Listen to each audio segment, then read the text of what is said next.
Yeah.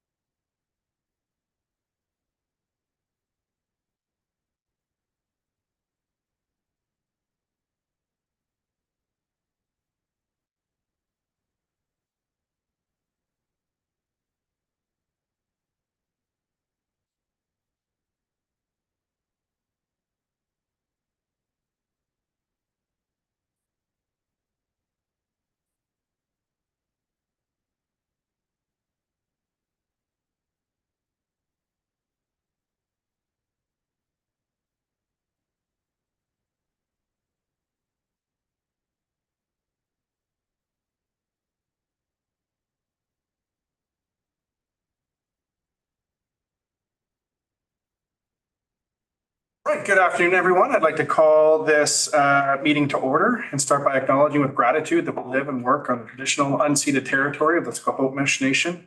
People have been stewards of these lands and waters surrounding the Quellahem, Bowen Island. Welcome to the Bowen Island Municipality meeting of Monday, March 11th, 2024. Thank you for joining. I'm Andrew Leonard, the Mayor of Bowen Island Municipality and the chair of this meeting. I'd like to introduce the other elected members of Bowen Island's Council who are joining us here this afternoon. Starting on my far left, we have Councillor John Saunders. His right is Councillor Tim Wake.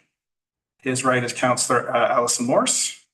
To my far right is Councillor Sue Ellen Fast.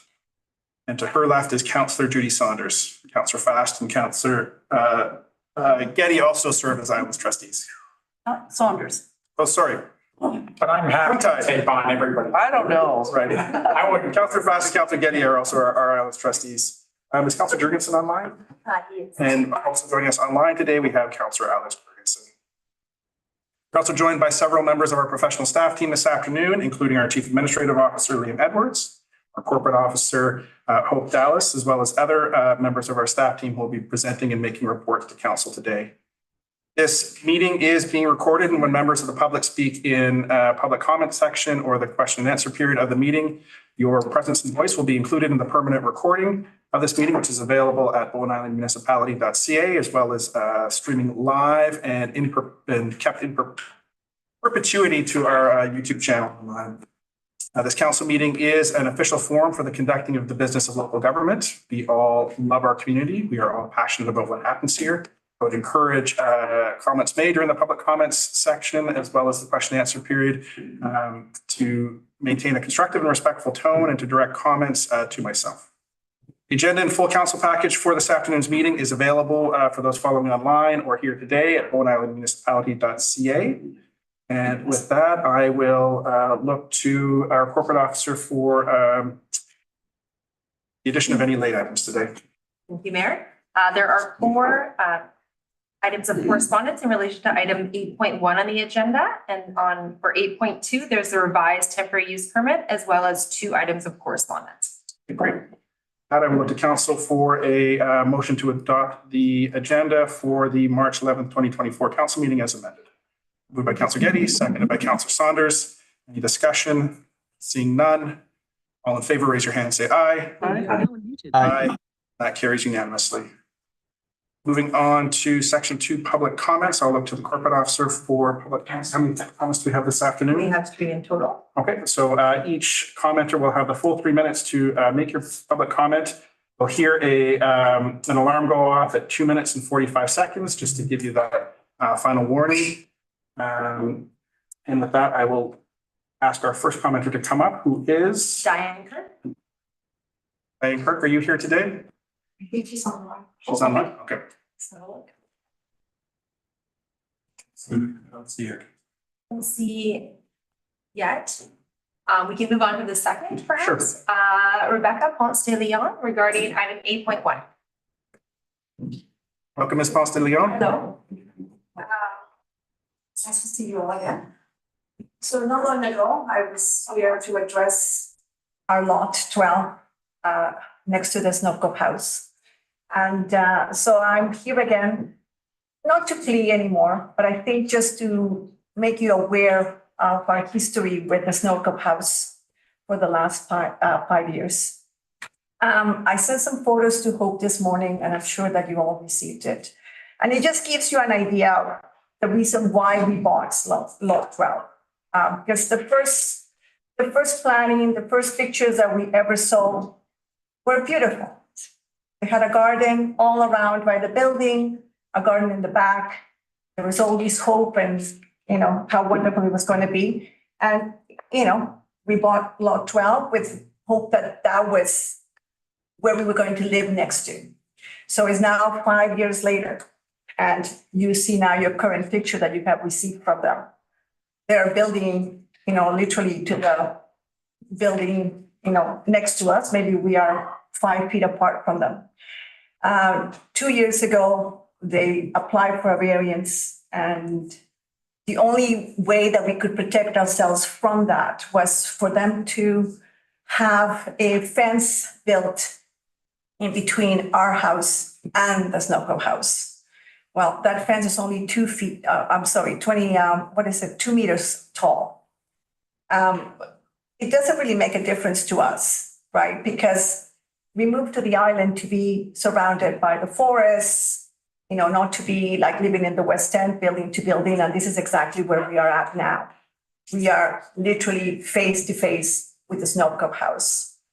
So I am here to plead that when you make decisions, that you take into account that we are right next to that house. And every time that you allow the variances and the changes to this property, it affects us in a very, very personal way, because we are the only lot that we're right next to it.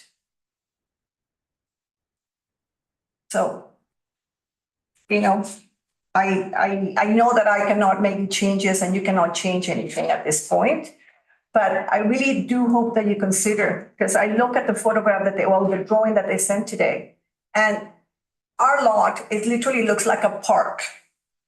And it's misleading. It has been misleading since the moment that we bought the lot, because the building was never meant to be what it is now. It was meant to be smaller. And now it isn't. So anyway, so that's all my comment. Just that before you decide what they're asking you today, that you consider that we are right next to them. And all those changes are going to affect if we move there, if we build, the whole thing. Anyway, thank you so much. Thank you for being here today. Next, we have Rob Purdy and Christine Hardy regarding Miller letter.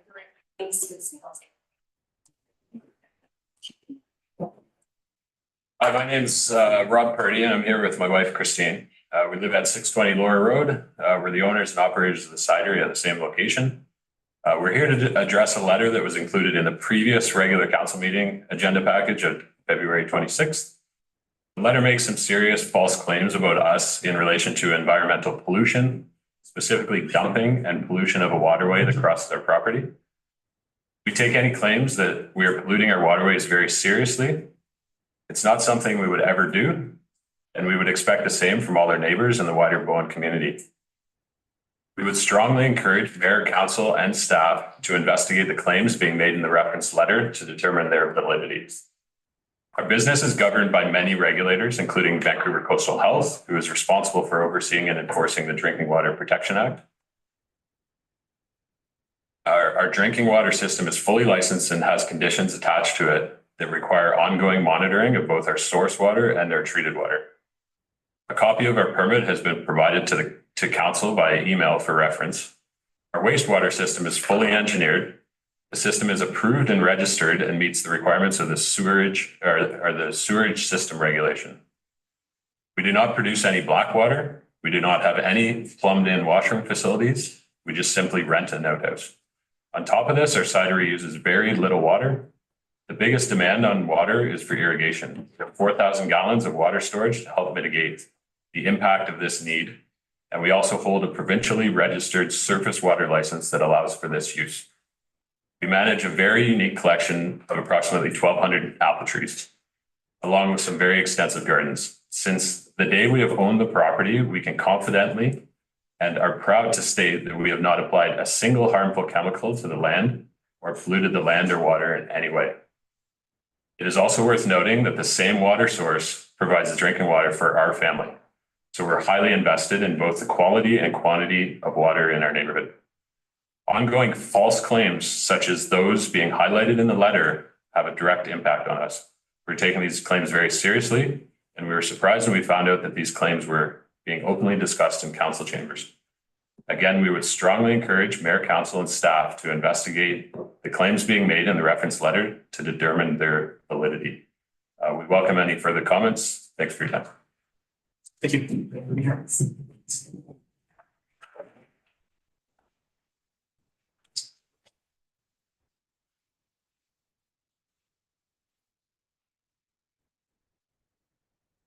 That's it. Okay, so that ends our public comments section for today.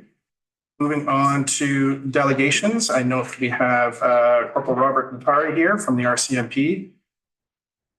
Present 2023 year-end presentation. Corporal, feel free to join us here at the front. Right here. Yes, absolutely.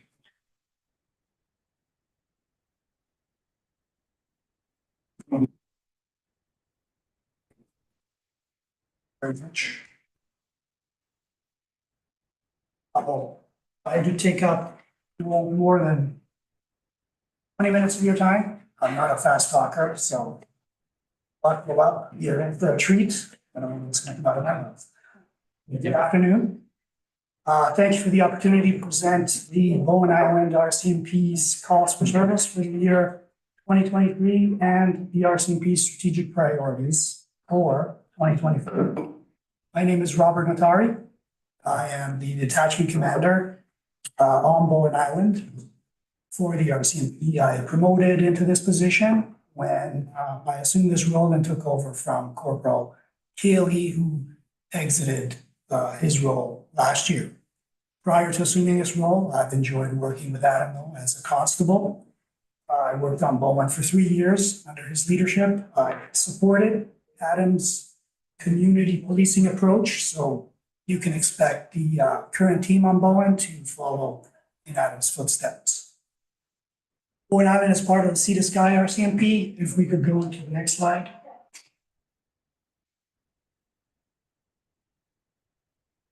Which also includes Whistler, Pemberton, and Squamish. The OIC for the Sea to Sky is Robert Dykstra.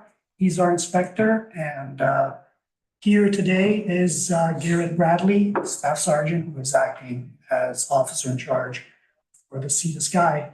The admin manager is Amanda Daly.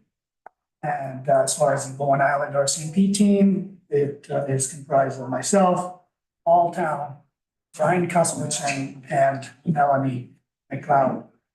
For the remainder of 2024, we do not foresee any changes in personnel to the team on Bowen. There are no scheduled transfers for any of the police officers. Thank you. The calls for service on Bowen Island for 2023 were subdivided into different categories. Within these categories, we have included the numbers for 2021 and 2022, just for comparison. These numbers are compiled and published by a records analyst, and they include unfounded, attempted, and completed calls. Frauds have more than doubled this year. The majority of the frauds reports were emails and phone/text scams, though. Does not mean that all the reports have lost money, but these scams are very sophisticated, and some have fallen victim to a financial loss. The thefts of motor vehicles has also more than doubled compared to last year. We're at 4. I want to precise that the majority of, if not all of the thefts of motor vehicles were the keys were left in the ignitions. So I feel that we have plenty of room for improvement by slightly changing our behaviors. All of the vehicles that were stolen were either found and returned to the registered owners, some in better shape than others, unfortunately. Next slide. The number of false alarms reported to police on Bowen Island has jumped up compared to 2022. We are not talking about false reporting or public mischief where there's an intent to deceive. These calls, we're talking about residential alarms, business alarms that are triggered from a faulty sensor. We're talking about reports where the neighbor calls in and says, hey, I think I see a light in my neighbor's house. Or the neighbor calls in and says, there's an open window in my neighbor's house, but it's supposed to be empty because they're on vacation. So this is the type of calls we're talking about. Most of these reports come into us from the alarm company located off island. In my opinion, it shows that the community is being more vigilant in their neighborhood and feeling more comfortable reporting these occurrences to the police, which is a good thing. Police reported mental health related files remain average. The section 28 of the Mental Health Act refers to those cases where police apprehend someone because they are posing a threat to harm themselves or others. This is not the same as a police arrest. The person is a patient in police custody that is transported to the hospital where they receive treatment and support services. The number of traffic collisions has fluctuated since 2021, and it was back up in 2023. The number of motor vehicle injuries is higher, suggesting that these collisions are more violent in nature. The total number of calls for service remains constant. The priority 1 calls for service represents the urgency of the call. It is assigned directly to the call from the 911 call center and it's dispatched to police. In 2023, 53 of the 608 calls were deemed priority 1 calls where imminent danger of injury or imminent danger to life would be one example. The priority scale itself is ranged from 1 to 4, and the 911 call taker makes that determination. Not all calls for service on Bowen are generated by a 911 call center. Bowen Island calls for service are also generated by directly reporting it in person to a police officer, on the road or at the police station. Calling our non-emergency local phone number and online reporting. For those who may not know about the online reporting, we don't receive many of those. You can find that on the Bowen Island website at rcnp.ca. Back to the visual representation slide, number 6. This slide is a visual representation of the locations of all the calls for service in 2023. It's a good visual way to spot areas of interest or hot zones. In this case, it shows all of these 608 calls for service. They were spread out throughout the island. Obviously, we can filter the type of calls to be displayed, but in this case, we just displayed all the 608.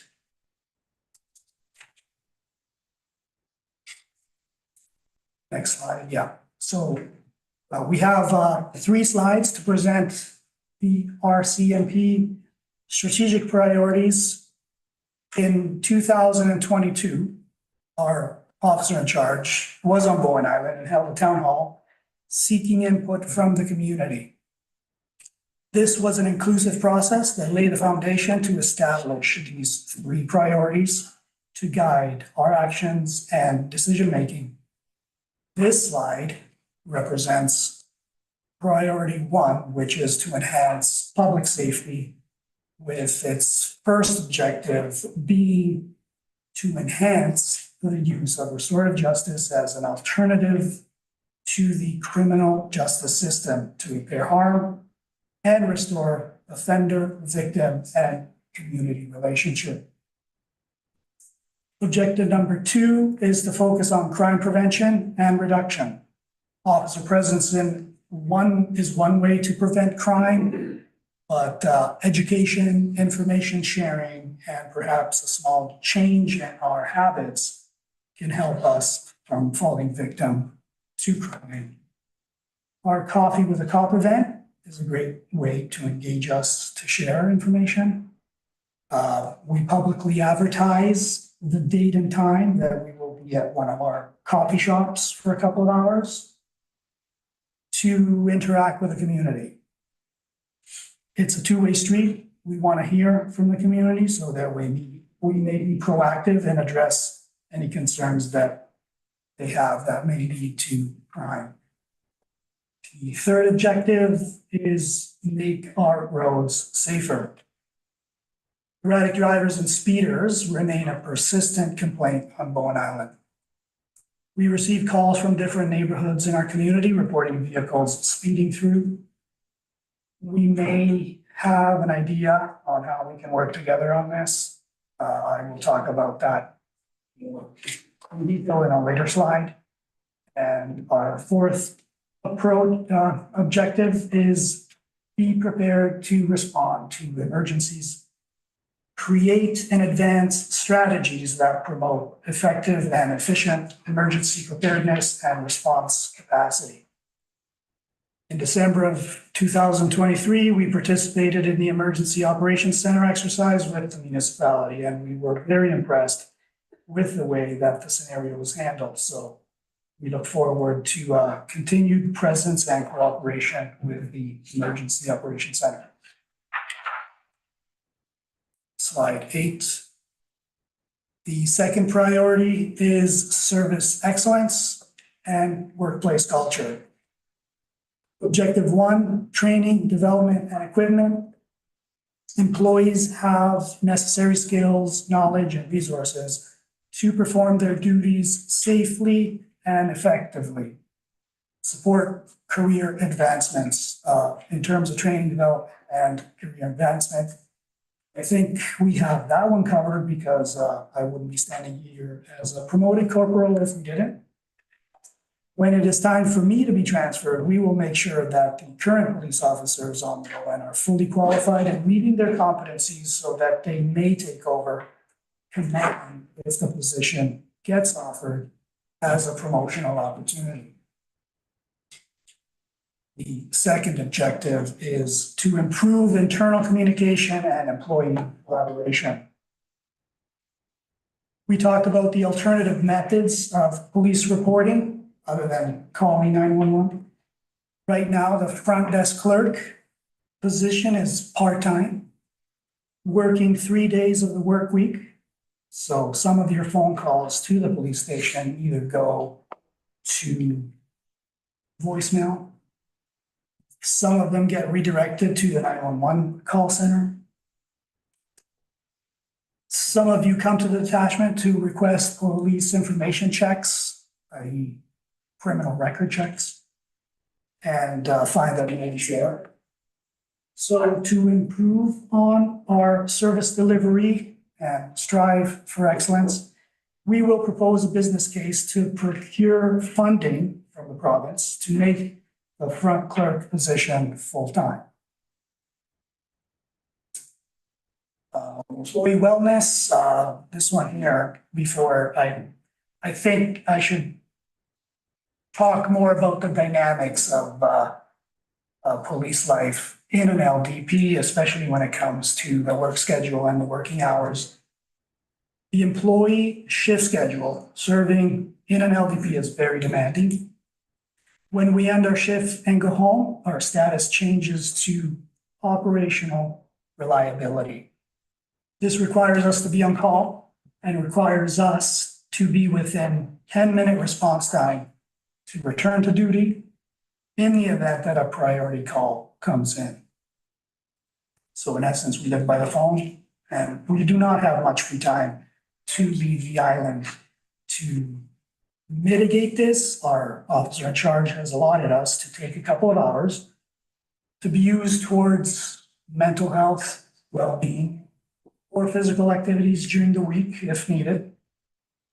Our plan to expand on this is to procure funding from the province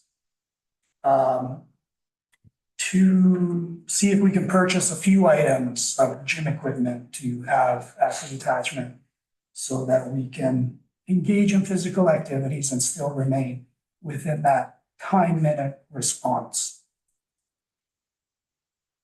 Depending on how ambitious we get, there is not much room at our attachment. It may entail stretching out the attachment a bit to make room for that equipment. So I hope that when the time comes, we can work with the Muni to make that happen.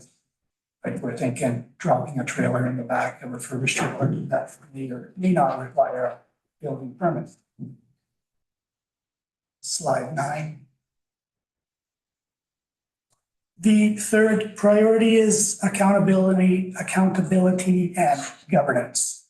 So to quote our officer in charge, a commitment rooted in upholding transparency and integrity as core values. Maintaining your trust is crucial. Therefore, ensuring that fairness, accountability, and ethical principles guide our actions. You likely have noticed that we have been publishing our calls for service every month in Bowen Undercurrent. I have received very positive feedback from the community for this objective, and we plan to continue with the publications if they continue to be well received from the community. Equity, diversity, and inclusion. This objective is a journey that will reshape the narrative around policing. We do continue to educate ourselves to increase awareness, sensitivity pertaining to Two-Spirit, LGBTQI, ACE, plus, racialized, marginalized, targeted, and Indigenous persons and cultures. Next slide. So this slide was taken directly from the North Shore Restorative Justice website. Restorative justice is a peaceful, healing forward, and community building approach rooted in the Indigenous methodology, which works to focus on dialogue, reparation, and healing in response to crime and conflict. By focusing on offender guilt and accountability, involving the victim to discover how the situation can be repaired, creating a sense of empathy that may result in gratitude, preventing a cycle of violence or revenge, focusing on creating new behaviors or rehabilitation, and reaching a decision that is believed to be doing justice by all parties involved. So with regards to the auto thefts reports that were displayed earlier, one of those investigations is actually going to proceed using this approach. As far as Sea to Sky for Bowen Island, the crime prevention, so the Canadian Anti-Fraud Center website is a great resource to educate ourselves on the type of scams that are targeting Canadians and what we can do to protect ourselves. Drug safety. I want to thank and give a shout out to Chuck Van Heusen for approaching us with drug safety booklets that we can present to the schools. We plan to talk to the students on Bowen about drug safety. And I spoke with Chuck last weekend. The timings look like we may be able to make that happen by the end of April, early May. Through Community Safety Net, Chuck has access to a variety of booklets that address various topics, and we will continue working with him to see if maybe we can set up some presentations or workshops on Bowen in the community to educate. We talked about police officer presence and coffee with a cop, and hopefully you will join us on our next Coffee with a Cop event. We will continue to provide police enforcement in our neighborhood with respect to traffic. And we are seeking volunteers to join us, to work along us in the Speed Watch program. Now, this is an ICBC sponsored and funded program. We will get you trained and provide you with the tools. It's an educational program aimed at reducing incidents of speeding by providing awareness to drivers. Bowen Island in the past had a volunteer speed watch program, and we would like to put a team together, revive it, so that if you have some spare time, please reach out to us. Give us a call or stop at the department for more information. But I would put it to the municipality that if you have residents calling, complaining about speeders in their neighborhood, please refer them or educate them on this program that is available. Next. Talked about this is one of our priorities, and we will continue to participate with the Emergency Operations Center exercises or any other event of emergency preparedness. Just yesterday, I received an email from the emergency program coordinator with the municipality inviting us to schedule an event upcoming. So thank you for that. Next. Provincial funding was requested to purchase a police boat for Bowen. So this was initiated by Corporal Cayley before he left. We still haven't heard anything, but hopefully we get one. Information sharing, I would like to thank the editor of the Bowen Undercurrent for making this platform available to us for the sharing of information with the community. So shout out to Alex Ariel, who I believe is in the room today. Some of you attended the detachment when we presented an award to Simon, Daniel, and Mizuki James for restoring the RCMP dog sculpture. Bowen Undercurrent published an article in the paper. Last week, I received a call from Corporal Wayne Mossman, who served on Bowen in 1998. Corporal Mossman read the article in the paper and told me that him and his team, Constable Bob King and public servant Sandra Hurst, had pooled some money together and paid to have the Mountie and the dog carved out at the Bowfest. So that was 26 years ago. The sculptures were both displays outside the detachment, so weather took a hold of them. And the dog was turning into sawdust in honor of this reunion of the Mountie and the dog. We invited our RCMP Police Dog Service team to join us on Bowen Island and talk about the type of police services that they provide and put together demonstrations of the dog. So hopefully sometime late this month, we can actually make that happen at those schools and show the students what that is all about.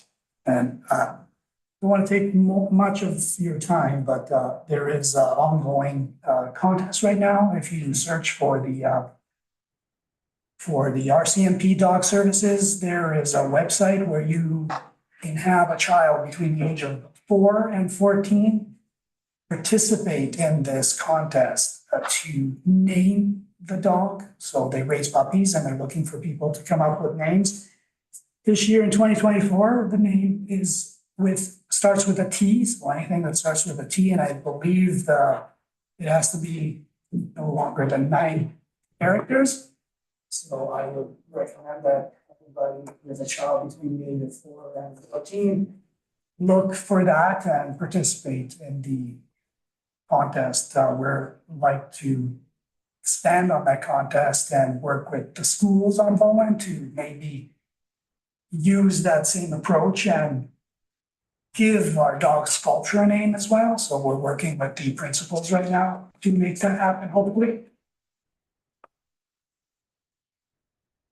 This slide here is the Bowen Island RCMP Community Garden at the detachment, and I included this picture because not long ago I was asked, like, what is that outside your detachment? So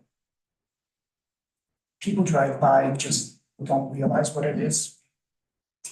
Last year, we had the BICS grade 1 students plant some crops.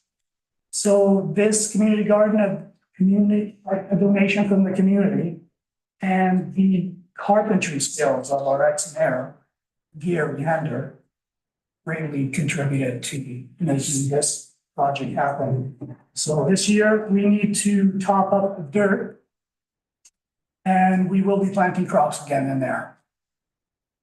Likely with the grade 1 students again from our school. So if you have a green thumb, anyone, please feel free to contribute. And this concludes our presentation. Thank you for your time. Thank you very much for being here. We're always very appreciative when the detachment comes and share with the council. You know, you're a highly visible and well-respected part of our community here. Apologies that you don't get to leave Island more, but it's a beautiful place to stay. I've got a 5-year-old at home, and I'm for sure going to bring the dog naming competition back to him. So it'll be you can think of us as we're mulling over T names with under 9 characters when we get home tonight. With that, I'll look to council for any questions or comments that they might have. Councillor Morse, followed by Councillor Wake. Thank you. It was an excellent presentation, and I'm glad you're getting out in the community and being so visible. I've got a few questions. The coffee with a cop, how is it advertised? Anything? The last one, we put an article in the Bowen Undercurrent, Okay. so maybe we'll work with Alex and make it bigger. Well, or there's a community calendar, Okay, and I always read that, and I think everybody does just what's absolutely. going on. I'm sorry if I missed the last part. We'll give you a call. But, and then, a lot of us miss is the town hall something that's going to happen every year? I mean, when you rewrite the strategic plan, how often does that plan get So the rewritten? strategic plan is 2023, 2028. Okay, so the town hall won't be happening again for No. update. I think a lot of us would have liked to have gone, but it wasn't well advertised. Yeah, and there's nothing to suggest that we can't put together a town hall at a specific time if there's concerns or just want to have, your RCP family here on the island come out and answer any questions. We can put something together for sure. And then, I can't remember, driving complaints, if, for those sort of, I think you mentioned it more when you talked about the speed control program. So it's just people calling in to complain about speeding largely, or? Yeah.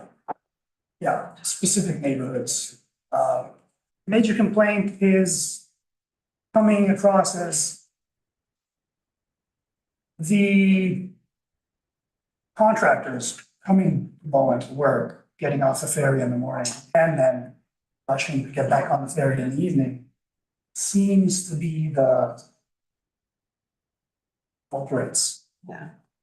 And we're receiving that from from different neighborhoods. And then on the visual map, there were a bunch of question marks. So were those where you got a call, but you had no idea what it was about, or? No, it's because we never applied any filter, like we just said. Oh, okay. Show us 608 calls for service. So it's all the calls from a lost wallet to speeding or could be anything, so. Great, thank you very much. Councillor Wake, followed by Councillor Jurgensen. Thank you, Mayor Leonard. It was an excellent presentation. Thank you very much. I learned quite a bit. We certainly take pride in our emergency services program, and I'm glad to hear it's so well connected with the RCMP. I'm just curious, were there, with the recent event that we had a week ago with the snowstorm, and so much power outage and inability to get access to places that people couldn't get, out. I just wonder if there were any lessons learned from that, or how you felt the response went, and were there some things that could have been done better? Well, we responded to quite a few houses that called in. Mostly it was because the weight of the snow cracked trees and it's fallen on the power lines and with all the power outages. But some also were because the tree is blocking my driveway and I can't get out. So our main concern was safety. So when we attended the questions we ask is, can you sustain yourself? Do you have enough water? Do you have enough food? Is there any emergency in the house that you have to leave now? So, yeah, that, I mean.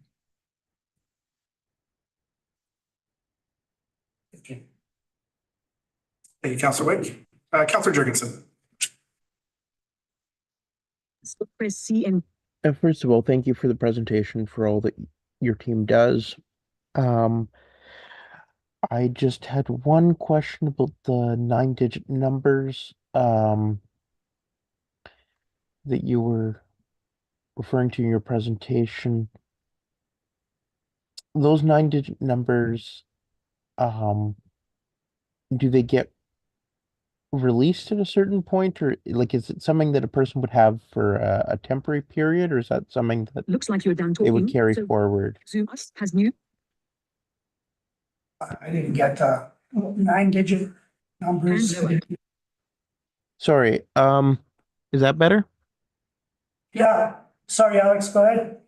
Okay, first of all, thank you for all that you and your team do. Very much appreciated and lovely presentation.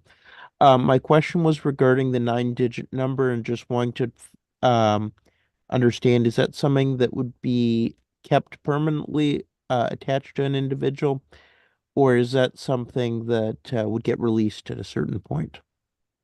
9-digit number. I don't know what the 9-digit number we Oh, are. okay. Sorry, my misunderstanding. Just going back here through the presentation. No, I answered my own question. Sorry. Oh, no problem. Thank you. Thank you, Councillor Jurgensen. Councillor Saunders. Thanks much. Just one quick question. When you're showing us the stats, I think, and unless I heard wrong, you indicated that the number there was a total of unfounded and founded and investigated. There is basically calls. Is that accurate? Is that an accurate statement? That it included unfounded, those It numbers? includes unfounded. Okay, so Testing. can you ballpark of the more serious issues? How much of this is unfounded, just percentage wise? And I realize it's different for each one, but I wouldn't even attempt to answer that. I don't know off the top of my head for all those calls which okay. are unfounded or not. I mean, it does happen. Oh, no, I realize that. Yeah, I was just, and I realize you still have to respond whether it's unfounded or not, but I'm just kind of curious to what. The unfounded happens after, like call Yeah, comes no, in. I understand. For Yeah. whatever, pick one offense. Yeah. The call comes in, we investigate and then Yeah, determine that it is unfounded. It's easy to filter that out for a specific question. we can follow. Yeah, I don't think there's a need to right now. I just wanted to make sure we could if we needed to in the future. So that's fine. Okay. Okay, that's great. Counselor Morris. Well, just one For the more buzzer. observation, and I'll pick up on this maybe later when I'm talking about the North Shore Center Committee, Standing Committee for Substance Use. The mental health related files, they've gone down a bit, but they're still pretty high.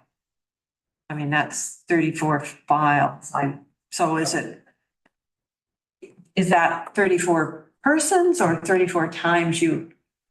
I mean, if somebody got called for That's about the same person call for 3 times, is it service, yeah. three different? It could Three be the different, same. yeah, It could be 3 files for the same person. correct. Okay. Okay. Right. Thank you again for being here. Thank you for taking time out of your afternoons, and we'll see you again next time. Thank you. It's always good to come over to Bowen, so appreciate it. Thank you for having me. And the ferry's running today. Yeah, that's right. If I don't have to, if I can't get back, I won't be into the shape. Okay, moving on to item 4, the consent agenda. Over to council and councilors for any items they would like to pull from the consent agenda before adoption. Dr. Morris? The one about the award for the tender for the Carter Road Bridge. 4.3. Any other councilors wishing to remove items from the consent agenda? Seeing none, I'll look for a motion to adopt the consent agenda. Moved by Councilor Getty, seconded by Councilor Fast. Discussion. Seeing none, I'll call the question. All in favor, raise your hand, say aye. Aye. Aye. And that carries unanimously. And item 4.3, award of tender for Carter Road Bridge replacement. Over to you, Councilor Morris. Well, and I don't quite know whether I can ask these questions in an open meeting or not, because they might be here. You would not normally post the tender and let everybody read the tenders compared to the other tenders, but, so I'm not sure whether we need to put it, then damn it, I can't find my piece of paper. My concern is looking at the tender document list, this tender that you're wanting to award to is way lower than all the others.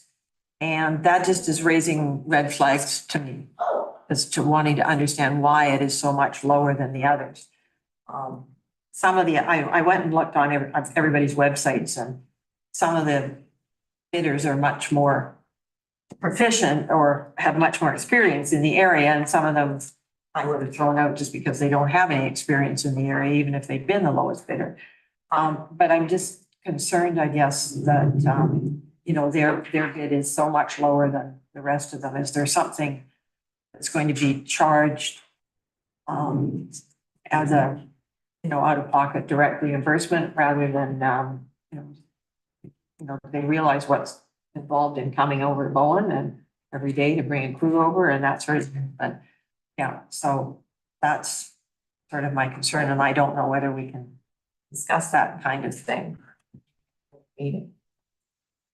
I'll look to staff for a comment on the discussion. I can jump in on that. Yep. So Councilor Morris, we in past, it's our practice that we have tenders in open.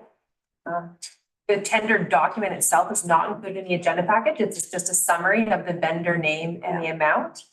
So that is publicly releasable information. If we are discussing particulars of the actual tender, then we would need to move to close under section J as it relates to the Freedom of Information and Protection of Privacy Act. But if your questions are standard and it relates to the amount and the vendor name, then I don't believe we need to move to a close. Well, I'm looking for an explanation as to why. I The mean, Director of Engineering is in the room and I'm sure he'd be happy to speak to that. as to why their tender is so much lower than the other. Yeah, that's something that, we have concerns about as well whenever we see that, tenders, low bid being substantially lower than the others. It was, if you look at the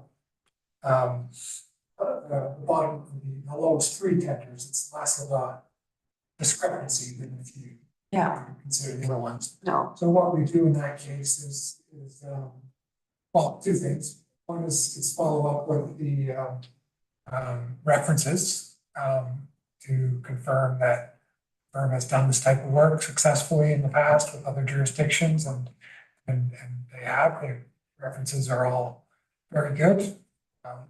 Followed up with, and the other is to follow up with the bidders, so Coquitlam Ridge, and ask them about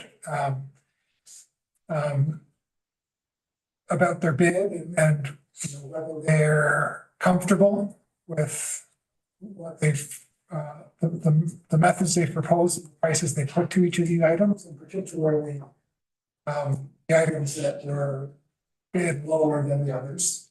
So one was the removal and disposal of the existing bridge, and they said they're comfortable with what they bid for that. They've got an efficient approach proposed for removing and disposing of the existing bridge. They're fully aware of the location and the travel constraints.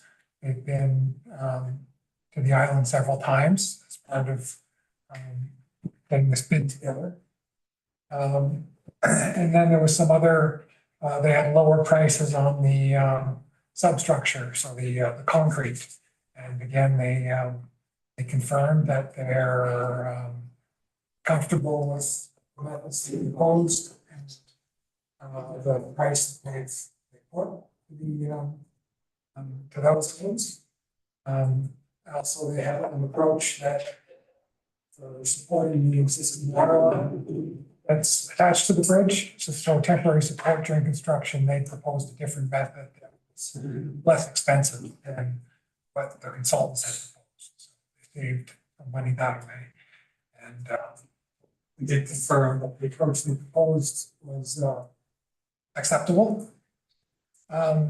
So essentially we've double checked with them that yes, you're comfortable with your bid. You haven't,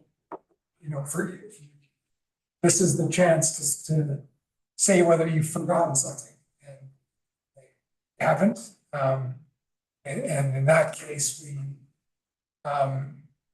given that that's what their response is and their references are good, we don't see a reason not to award to the low bid. And what we would do in this case, just because there still is the lingering, okay, it is low, and substantially lower than the others, we would carry a higher contingency than we might otherwise, in case we do run into a situation where they're trying to there's no basis for them to claim, okay, well, we need extra for travel costs because we didn't estimate that correctly. But sometimes when you have a low bid or a bid that's bid very tight to the line of profitability, they might be more aggressive in looking for ways to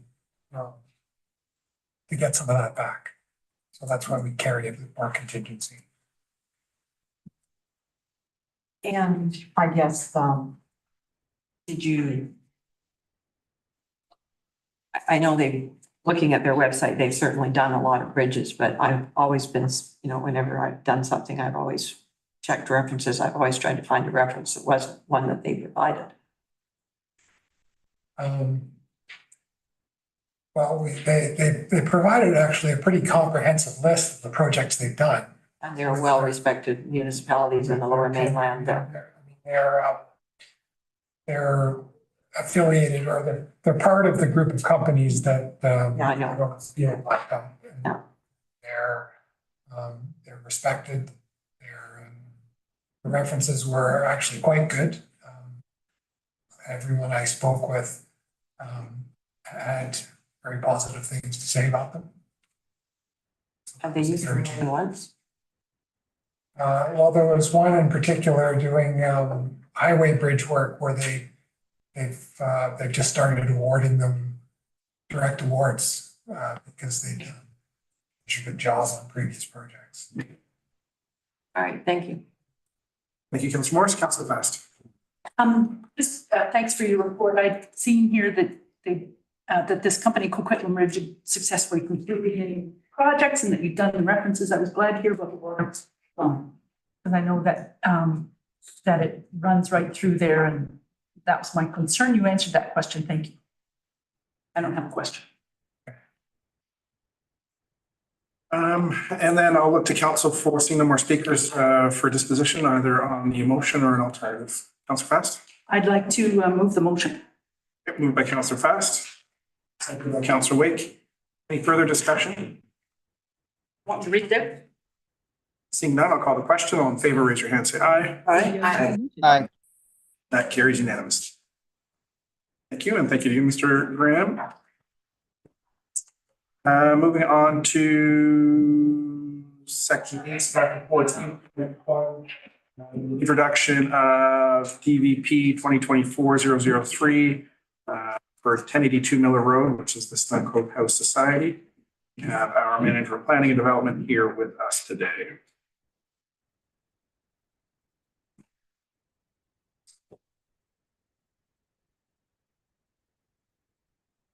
Sorry, Mr. Ram, I'm thrown off by seeing a photo of myself on the Zoom.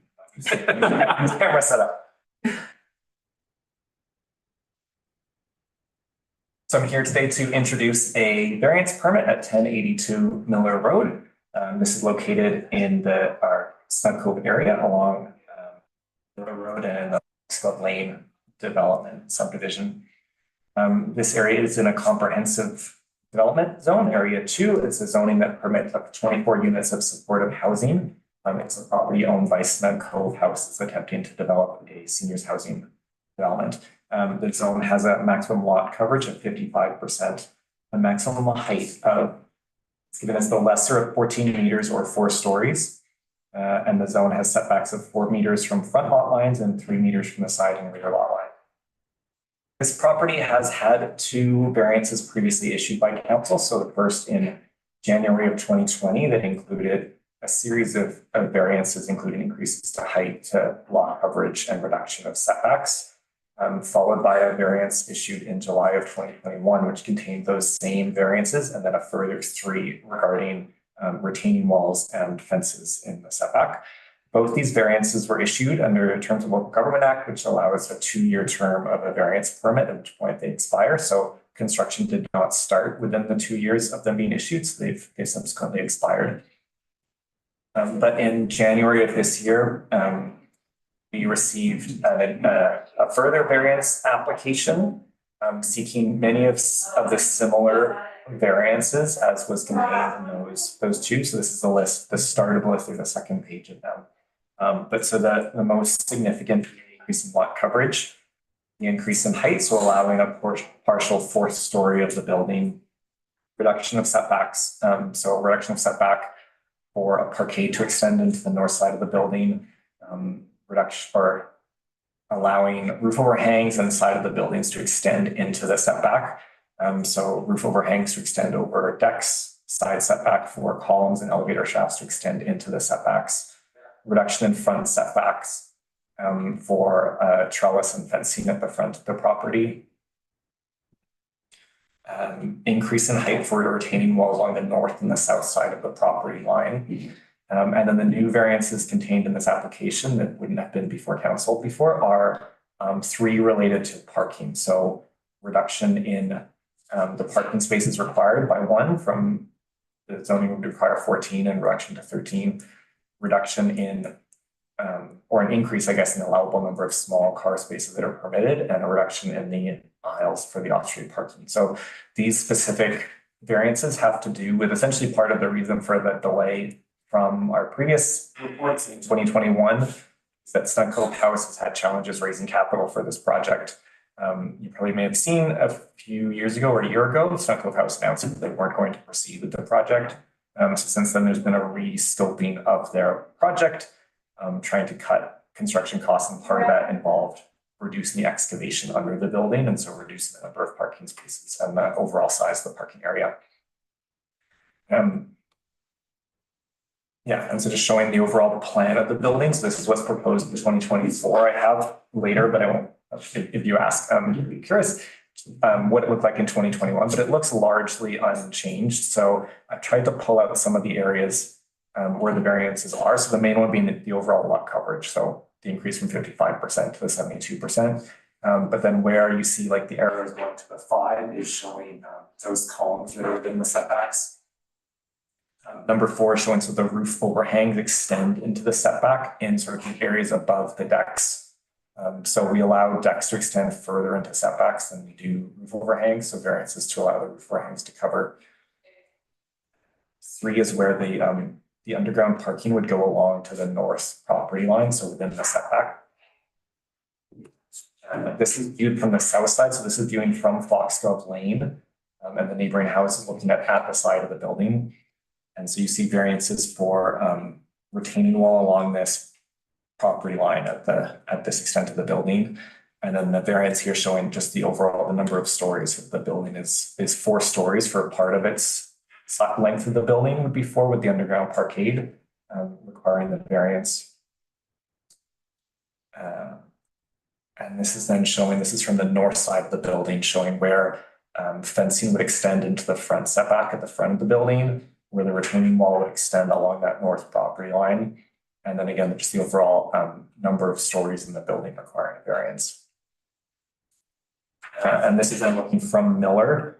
So looking at the front of the building, looking back and again showing the retaining wall on the side, the extension of the roof over the balconies and just the overall height of the building. And then just the parkade area itself. So this is the most significant difference from the 2021 plans to the 2024. So previously the excavation extended to about here. So about, that much further to allow a larger overall parking area, additional parking spaces, but obviously additional costs associated with it. And then included in the report too are 2 other pieces that Snow Cove House has previously come and sought and received council direction to facilitate their development. So the first one being from 2021, council directing staff to draft a license to enter and occupy over neighboring community lands lot 2 to permit regrading. So what Snow Cove House had proposed and council at the time accepted was essentially lowering the grade of the land along the north side of the building. So if you visit there today, you'll see there's quite a large grade change that comes up, which would result in the lower floors being quite shadowed. And so council directed staff to prepare a license to essentially lower the grade that's there. I know, 3 years ago, so casting mind back, one of the pieces that we had asked to consider is we previously had engineer plans showing how much grading would be necessary along that slope to put in road access into the back of lot 2. And so in this little diagram, which is visible on my screen, but not so much from here, it's showing essentially the level of grading that would need to occur to allow a road access to go in on that site, which is like quite significantly down. And so the regrading work they're proposing would lower the grade, but not to that extent. And then the other council direction was in March 2022, council directed staff to identify septic field location on the community lands and prepare a protective covenant agreement. So that covenant as well is as part of this report. And the covenant would show that septic area itself is this area adjacent to Bowen Court, is the area that has soils and size of grade for necessary for a septic field. And then the remainder area would be essentially to allow access to that septic field area. And so the septic covenant itself is in many ways, almost identical to that for the Bowen Health Center, but with a different location repurposed for Snow Cove House. So we received this application, we've done the internal review, notice has gone out. You'll see in the agenda and speaking tonight, we've heard from, I believe, 3 or 4 responses to that notice over this weekend and at this meeting today. And so we would then issue the public notice again through March and April to come for a final decision for council in April of 2024. So the recommendation is to give that notice that you consider the application of the April 9th meeting. And then the second part of the recommendation is about those 2 additional pieces. So the license to enter, construct, to conduct earthworks, and the authorized staff to enter into the restrictive covenant for the septic field. Both of those agreements we've prepared that council could agree and authorize them at this meeting. Or council could say we want to authorize them after considering the variance at the April 9th meeting. The applicant, very strongly wanted them approved at this meeting. So we said we prepare them and present them to council, but understanding that council may wish to just make that determination after deciding on the variance. So.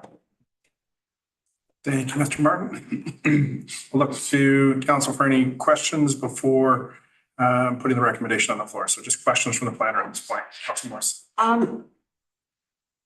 So if this variance didn't get granted, talking about the two covenants, then we would have to rescind those covenants? What would happen? I guess they're applying for this variance in order to reduce costs. Yeah. So I guess I'm worried about chicken and egg. Yeah. And we can agree in principle that subject to the variance being granted, maybe. Yeah.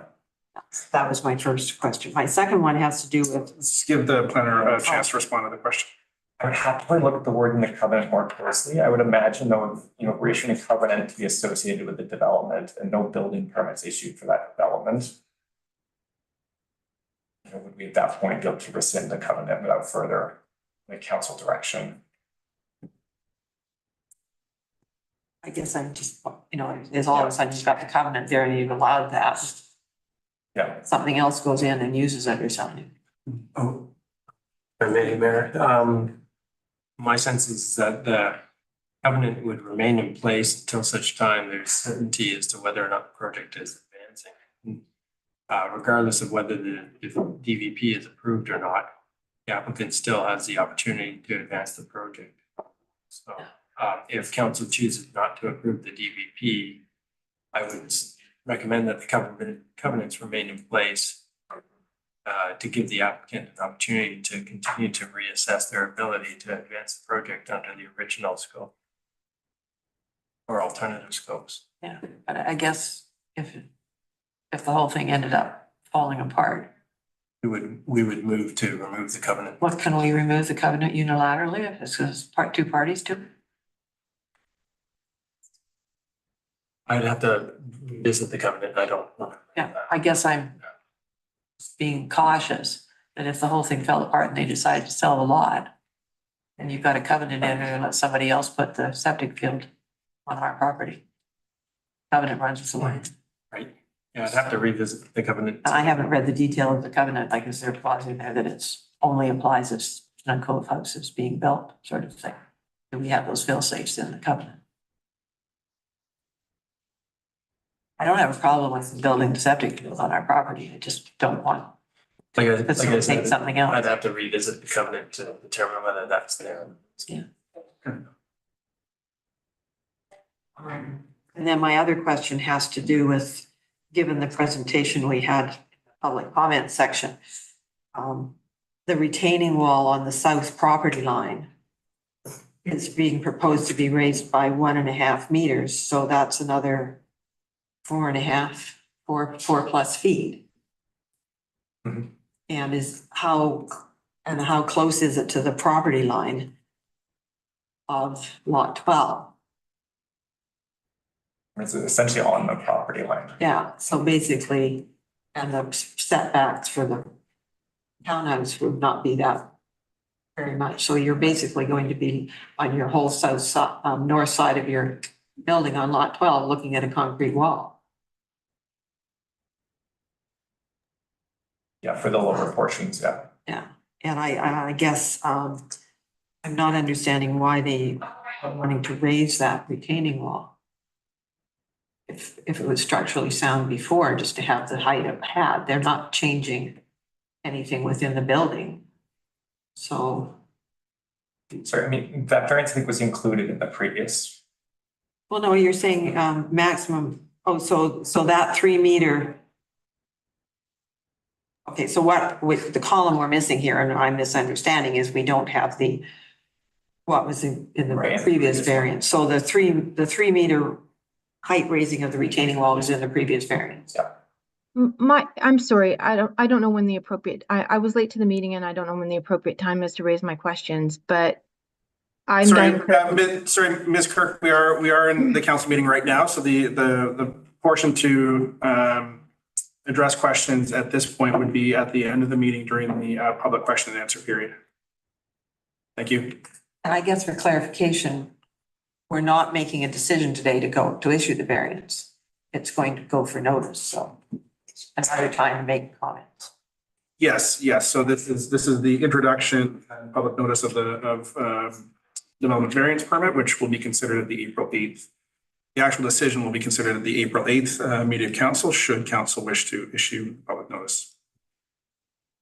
Councillor Fast. Thank you. Just a quick question for the planner. So if I'm understanding this correctly, can I just confirm that the second two motions about the license to enter and construct and the entrance of the restrictive covenant, these were ones that the previous council had seen and we looked at that and approved those before? Previously, council had directed staff to create them. To create the license. You had seen the license we brought at when the 2021 variance was approved, that was included as an attachment, so it's seen a draft before. Right. And the septic one, I haven't seen a draft of this specific one, but direction was to prepare it. Right. And then the terms are the same as the health center. Thank you. That's good because they were looking familiar and I just wanted to confirm that. Thank you. And then that's it for my questions. Thank you. Thank you, Councillor Fast.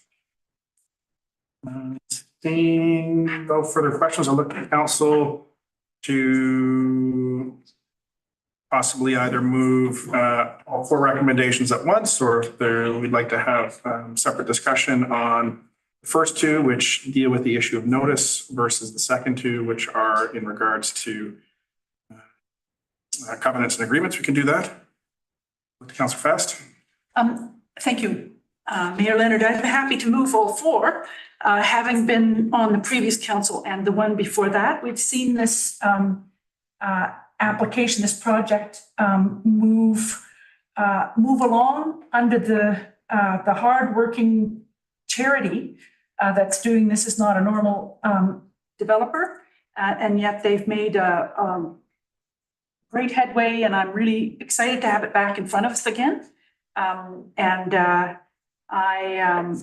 Seeing as how we're only giving notice today to make sure more people have an opportunity to give provide input into this. It's a big project, but it's been in the works for so long. I'm happy to see the parking reduced myself. I think that makes sense, and it's just reduced by one space, a few more small car spaces, and I'm happy to move them all. So would you like me to read them all? Yes, please.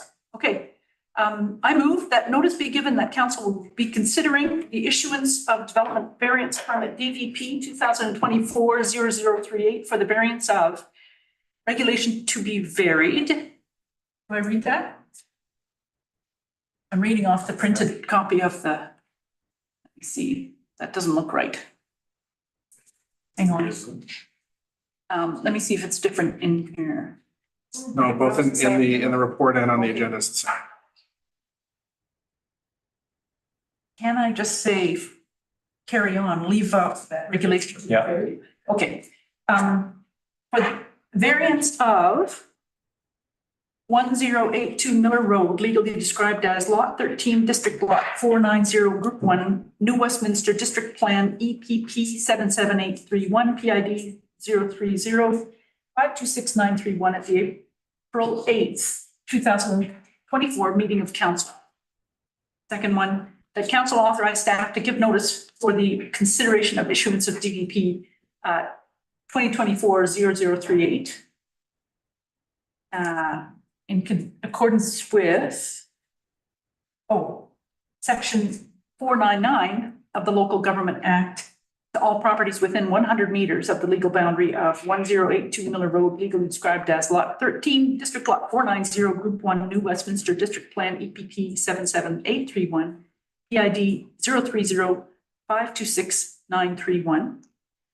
That council authorize the attached license to enter and construct to permit Snug Cove House to conduct earthworks on a portion of Lot 2 of the community lands legally described as Lot B, District Lot 490, Group 1, New Westminster District Plan, LMP 44342, except part in plans BCP 9282 and plan EPP 68283 PID 024656411.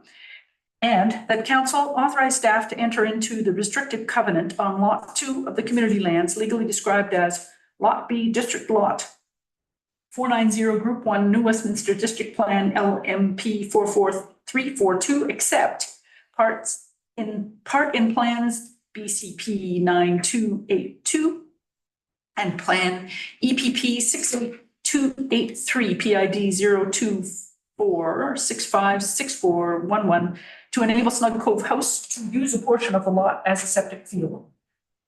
Moved by Councillor Fast. Thank you for reading all that. Seconded by Councillor Getty. Any further discussion? Councillor Saunders. Thank you, Mayor.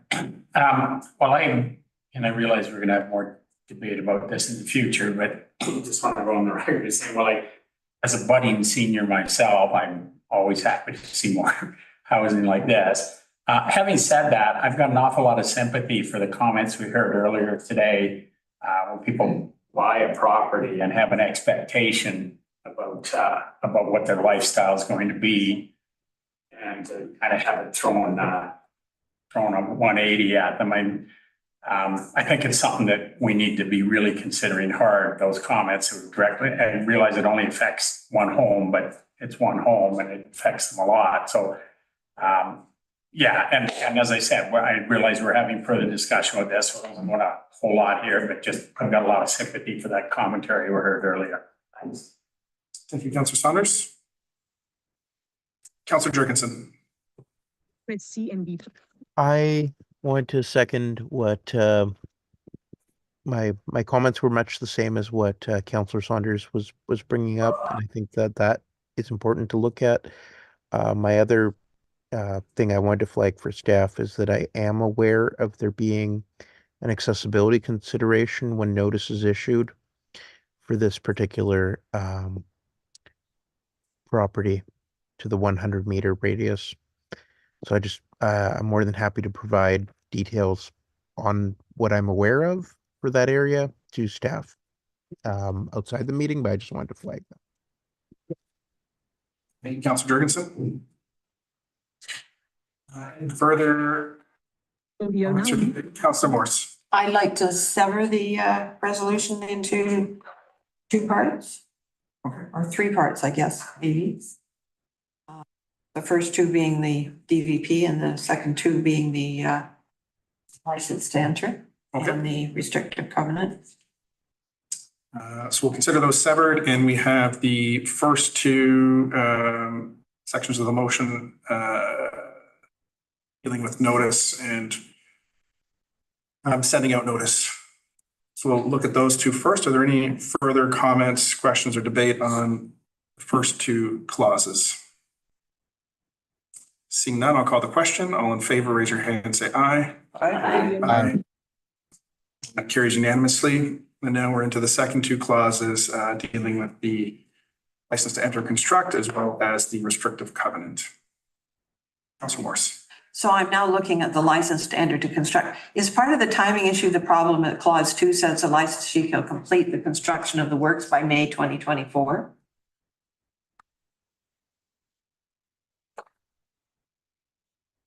And I guess we don't want the works being constructed and then find that the project doesn't go ahead.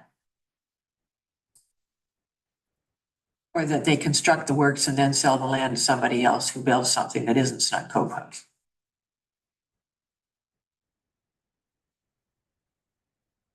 Comments from staff, if any? My only comment, Mayor, would be that I wouldn't imagine that the property owner or the entity would construct the works prior to them being able to advance the project itself. Often the septic is the last thing to go in. But your point raised about constructing the works and then trying to sell the land is a good one. And I already noted from your earlier comments about double checking the covenant and its ability to be released if the project doesn't go ahead. I think that falls into that original request for clarification. So I would like to vote the motion to defer to the next council meeting. Next council meeting or April 8th when we consider the DVP. Well, if it is for some reason time sensitive, if we defer it to the next council meeting, then there's time for them to explain why it's time sensitive. Don't think it's time sensitive. And I think combining it with the consideration of the DVP. Makes more sense to me. Plus getting it on the next agenda is. Right. I did see a flicker of a wave from our planner over there. I just want to say, I mean, from the applicant's point of view, it is time sensitive, just in terms of their ability to like retain contractors was their concern for timing, but you know, I fully support council if you'd rather see them all together to avoid any unforeseen consequences. I just wanted to raise that as an issue for the applicants. It's up to you as to timing in your motion. Council Morris, next meeting or April 8th? Defer to the, what meeting? April 8th. April 8th. A motion to postpone till the April 8th meeting of council. Doesn't have a second, so that doesn't carry forward. We're back to the main motion. Any further question or comment or debate? Councilor Fast? Just looking at the wording on page 81 of 161 in the license. And it says the licensee shall complete the construction of the works by May 2024 and shall complete the restoration of the land within 30 days. Completing construction of the works. It's a very tight timeline. I don't want to slow down this important project. Thank you. Thank you. Seeing no, Councilor Morris. That this license was drafted not recently, but a while back, right? When we issued the 2021 DVP. Yeah. So that's why the 2024 date, which I already referenced, is the May 2024 date is in there because they have 3 years at that point.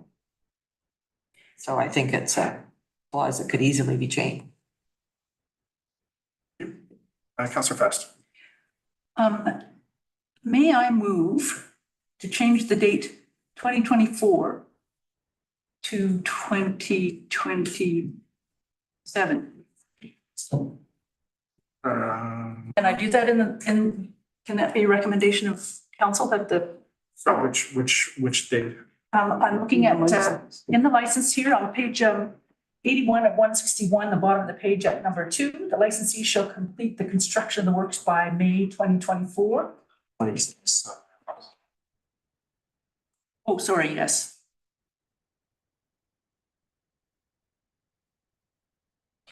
Two. 2024 clause 2. Uh, I'll just wait till everybody gets there. Sorry, I have this handy search thing. So, the licensee should complete the construction. Take the rest of it.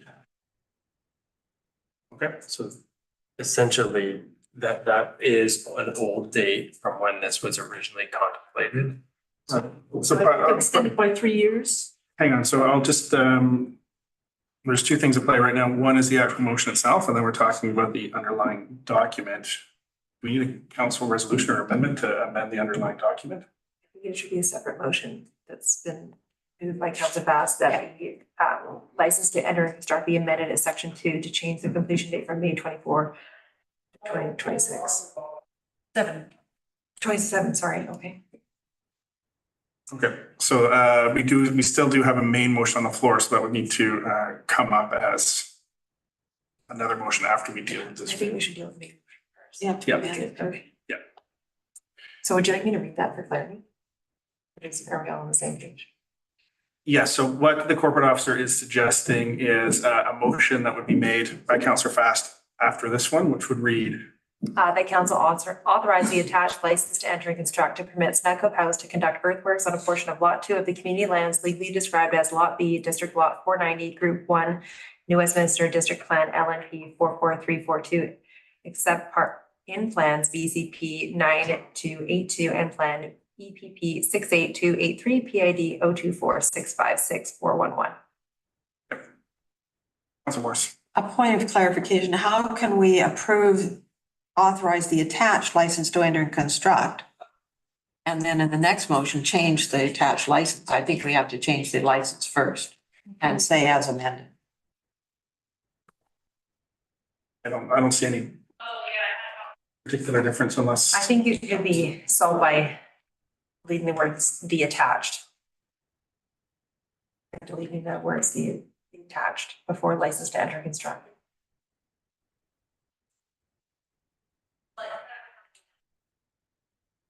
Okay, so here's what we're gonna do. I'll look for a motion to lay the current motions on the table. If there's any objection, What does that mean? it just means to set it aside for now for other business.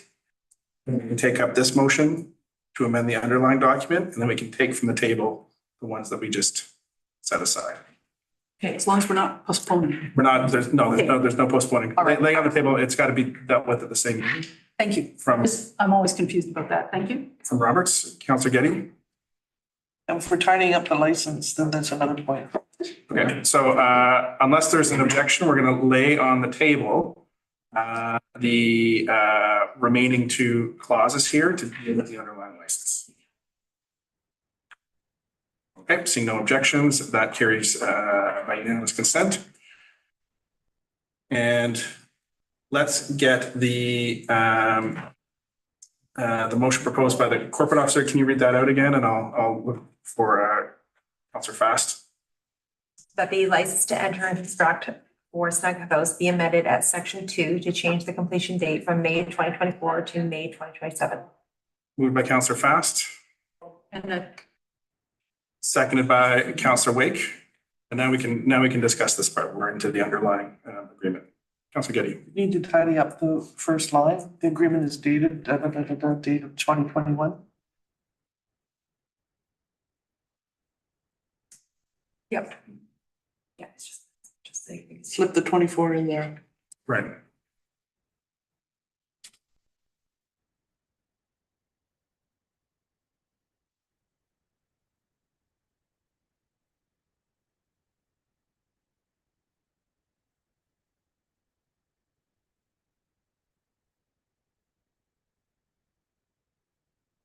Okay, so Councillor Getty has proposed adding an amendment that says, and that the agreement be updated to 2024. Any objections to that amendment? We'll just do it by unanimous consent. Seeing none, the amendment carries. We're back to the main motion of the underlying document. Any further discussion on the main motion as it reads now?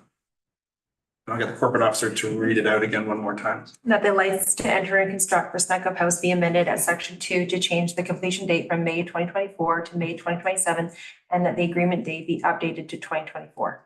Okay. Any further discussion on this motion? Seeing none, I'll call the question. All in favor, raise your hand, say aye. Aye. Aye.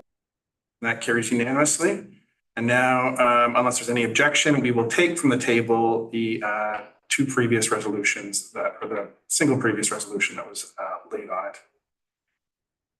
That carries by unanimous consent. So now we're back to the motions which authorize the attached license to enter and construct, as well as the entering into restricted covenant. Any further discussion or debate on this? Seeing none, I'll call the question. All in favor, raise your hand, say aye. Aye. Aye. And that carries unanimously. Thank you. Okay, moving on to. we do the two together? Because I thought. Yes, they were both of them were together. Thank you. Because they've been severed two and Okay, two. I just want to make sure. I was asleep at the switch. I thought we were voting on the amendment to the motion. Did I vote? Can I change my vote? Register. Would you like to register yourself as a As opposed? Well, yeah, because I don't want the land being dug up and then finding the project doesn't go ahead. Okay. Counselor Morse opposed. Item 8.2, temporary use permit 2023-0303 for 604 Grafton Road. We have our manager of planning here again.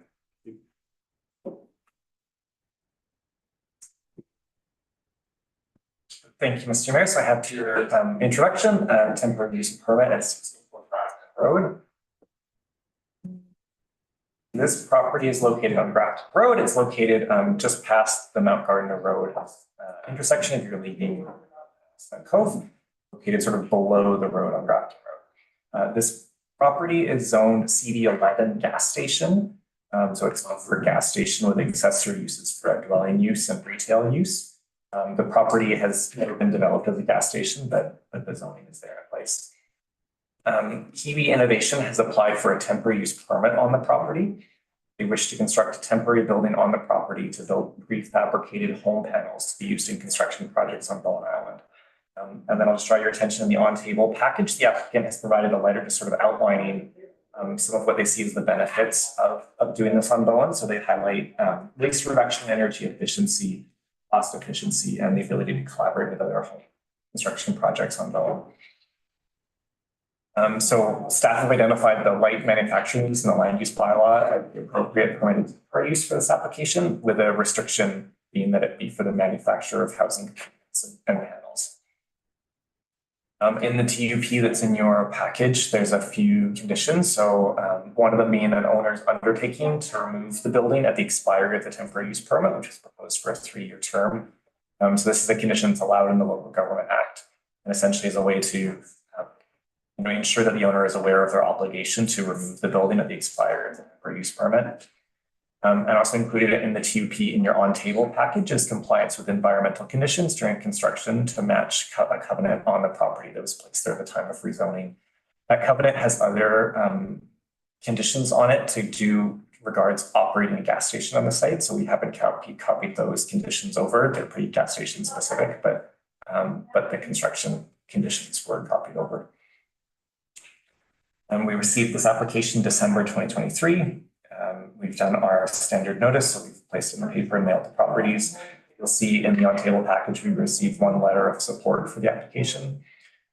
We're here March 11th, and the recommendation being to move to public notice with a final decision April 2024. The last thing I'll just say that's in the report, but just to highlight here is the owner of the property long-term would like to see a more permanent development take place on this site. And have identified that this site, essentially that Bowen Island probably doesn't need a second gas station site, that, as they move to electric cars and whatever else, we don't actually see the need for further gas stations on Bowen, and has had talks regarding rezoning and OCP amendment to allow residential or commercial or some other form of development that would support Snug Cove, but is aware that given the current sewer situation, it's not possible to develop the site and connect to the Snug Cove sewer. And so has pursued this temporary use as a temporary use on the property that's designated for commercial development until such time that the sewer capacity and a more permanent development can take place. So the recommendation being that council give notice that you will be considering it at that April 8th council meeting. Thank you, Mr. Martin. Any questions for the planner before the recommendations put on the table? Councilor Getty? The property I'm looking at the map that's on page 2 of the permit application. So the land that's to the north of this, what is that? That's undeveloped. I know that is that part of the surplus lands? Correct, yes. And are there any plans for that area?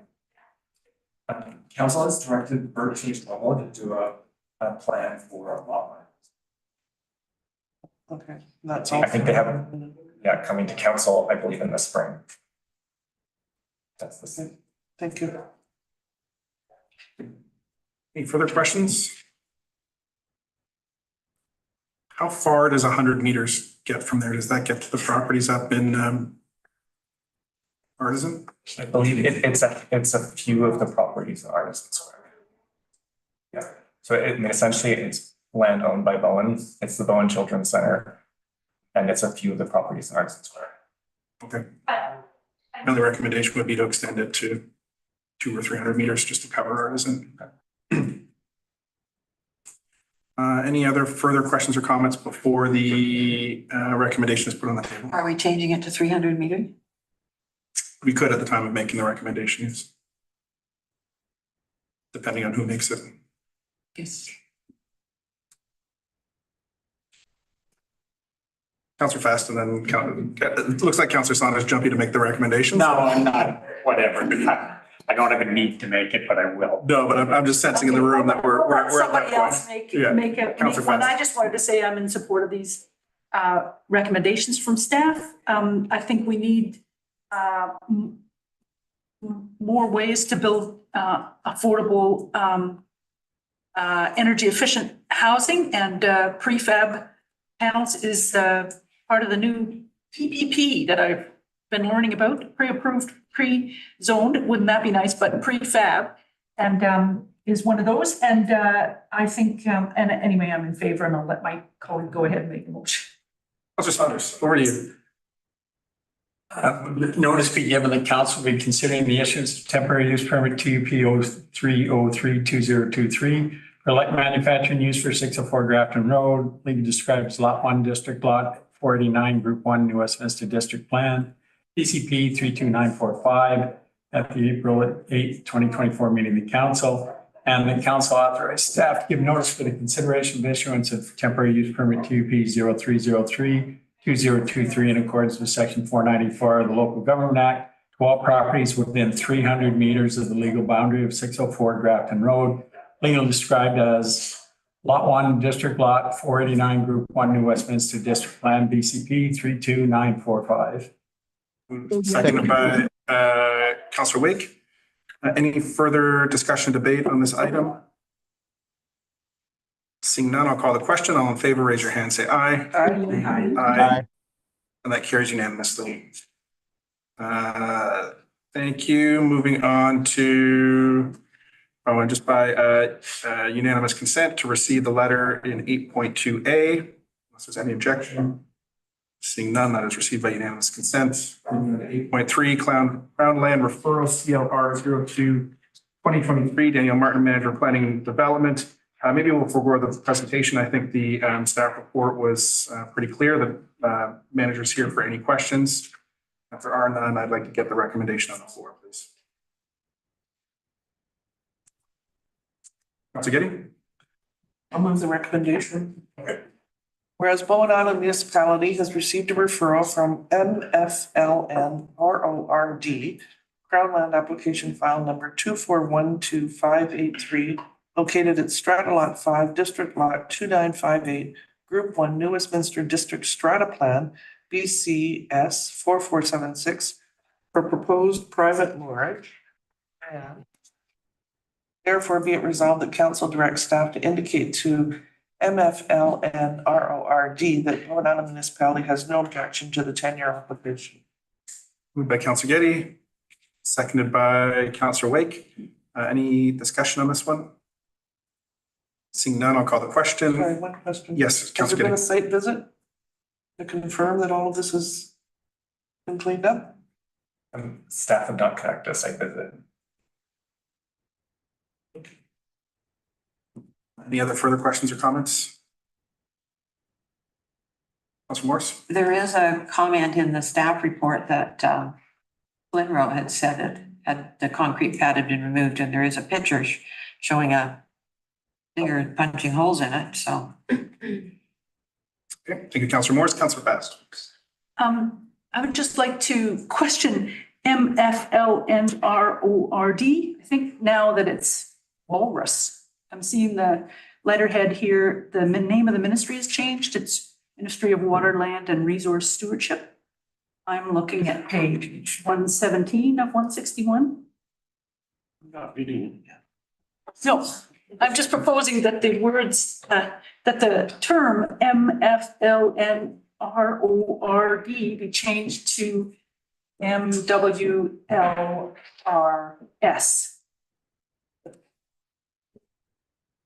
Walrus, Ministry of Water, Land and Resource Stewardship. Just like the staff to confirm that is the correct ministry.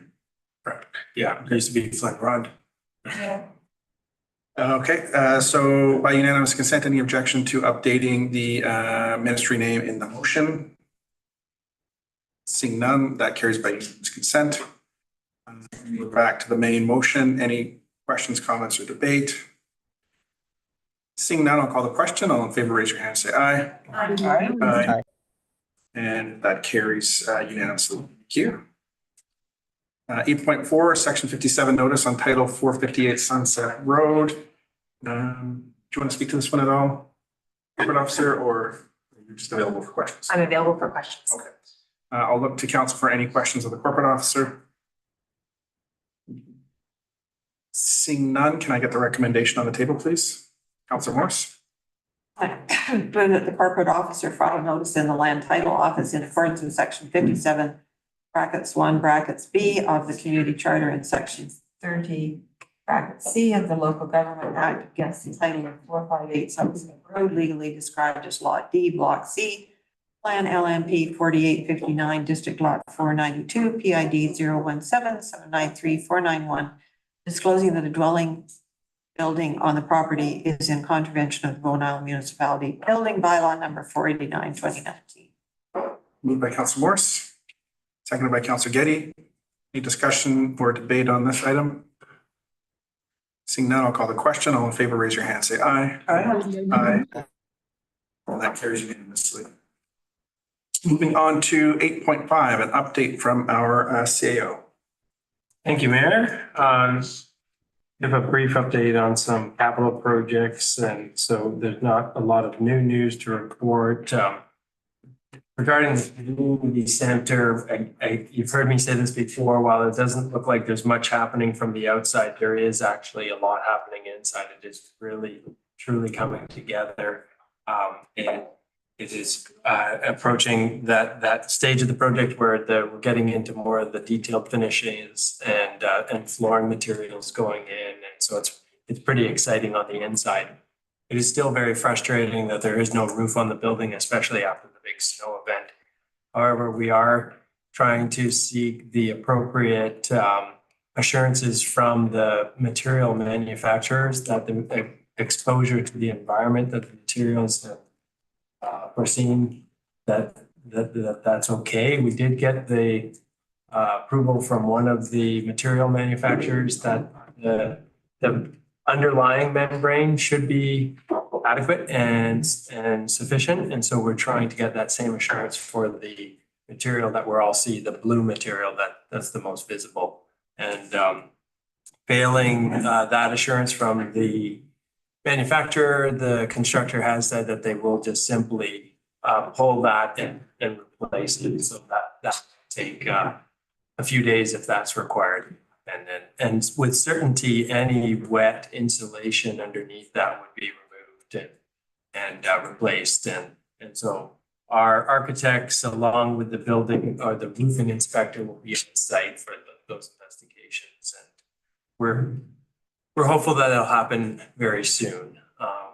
So the latest scheduling update that we've received from the constructor is also a lot more accurate. As we get closer to completion, we get more precision. And they're still targeting a May completion, but they've added a buffer of about 1 month for basically allowing for BC Hydro energizing the building, because we do know that is a bit of an unknown actually when we can get BC Hydro to actually energize the building. So we're continuing to try to engage BC Hydro to get that to be a priority for completion of the building. And in terms of the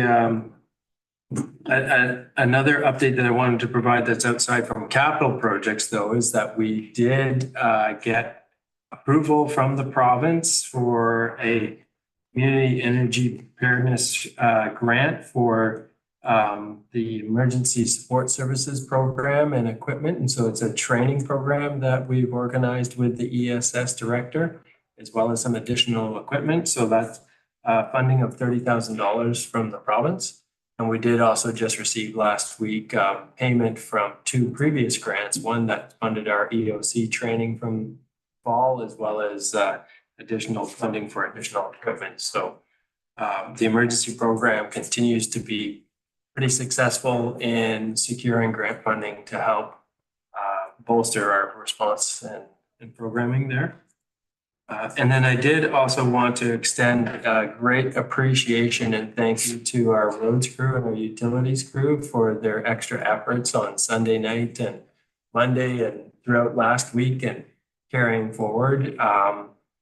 We did receive a much larger snowfall event in January, but that snow was nowhere near as difficult to manage as this most recent one, which caused, as we all know, numerous outages and lots of debris and tree fall throughout the community.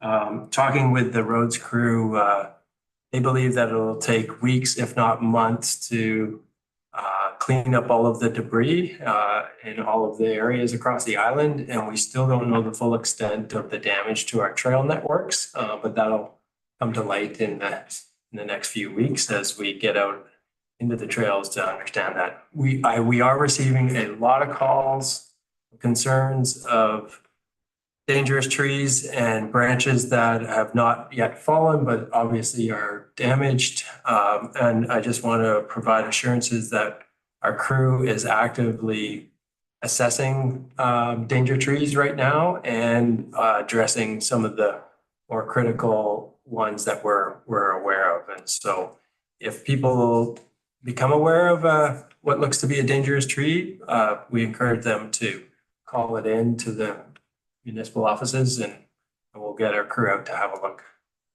So just a big thank you to the team, though. It was a very dangerous and difficult situation. Councilor Gideon. Who do people contact for trees? Well, some people, the front desk is the easiest line, or if it is a real emergency, we do have an emergency number to get. Further questions or comments? Did note that a notice went out to Cove Bay LSA about the water treatment plant and steps forward. I was wondering if there was public comments from staff.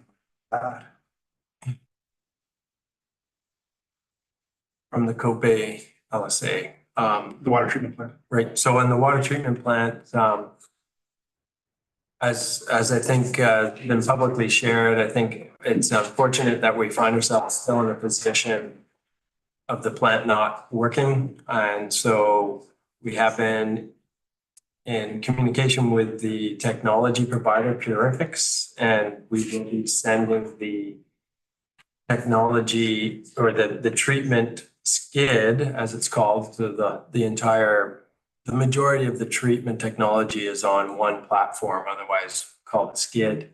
And so we'll be packaging that skid up for transporting back to London, Ontario.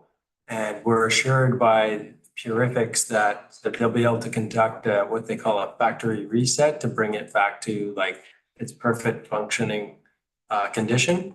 And upon return, their senior technician, their senior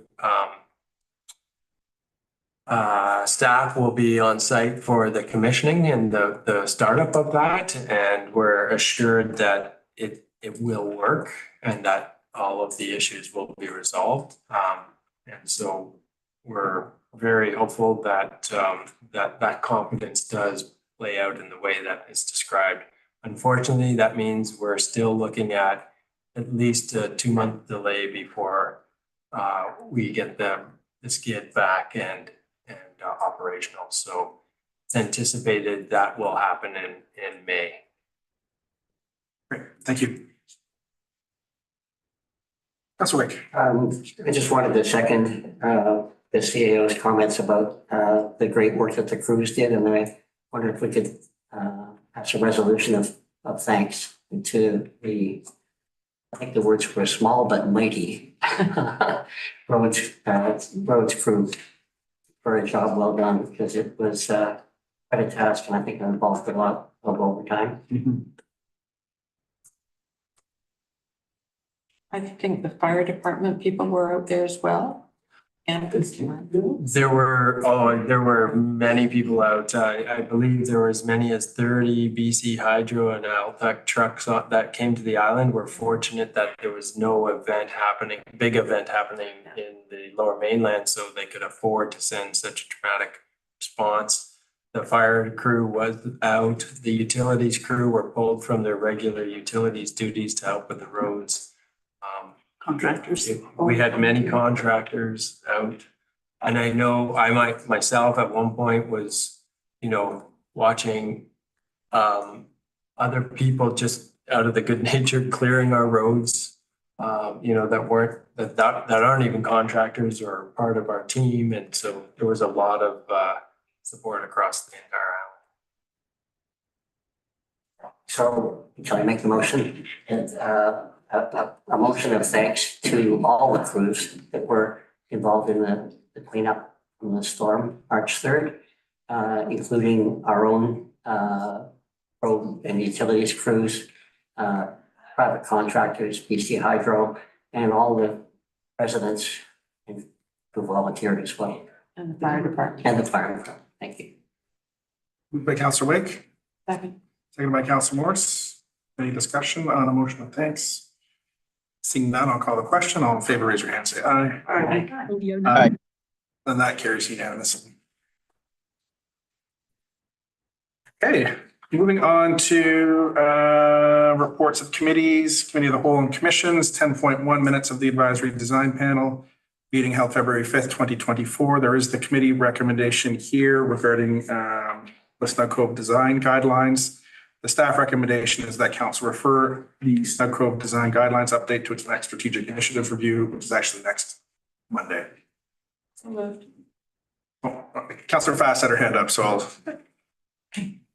Yeah, I'm on the Snug Cove design panel, and they don't meet that often, but when they do, it's about a design issue down in the cove that they're called on. They're quite a specialized group that volunteer their expertise, and the update of the Snug Cove design guidelines is a project that's like 90 or 95% there. And I'd like to move the motion that council refer the Snug Cove design guidelines update to its next strategic initiatives review. Moved by Councillor Fast, seconded by Councillor Morse. Any discussion? Seeing none, I'll call the question. All in favor, raise your hand, say aye. Aye. That carries unanimously. 10.2 minutes of the Housing Advisory Committee held February 9th, 2024. There was a recommendation here from the committee. Perhaps I'll look to our committee liaisons if there's any comments on this motion. I don't think so, and it's a motion from the committee. And because of anything that involved clusters, housing zoning was probably going to involve OCP amendments, and therefore it was better to be done as part of the OCP process. Okay. Perhaps I can get you to put the motion on the floor. Whereas on December 11th, 2023, council received a recommendation regarding cluster housing zoning pilot project from the Housing Advisory Committee, and at that time directed the Housing Advisory Committee to create a work plan and timeline for such.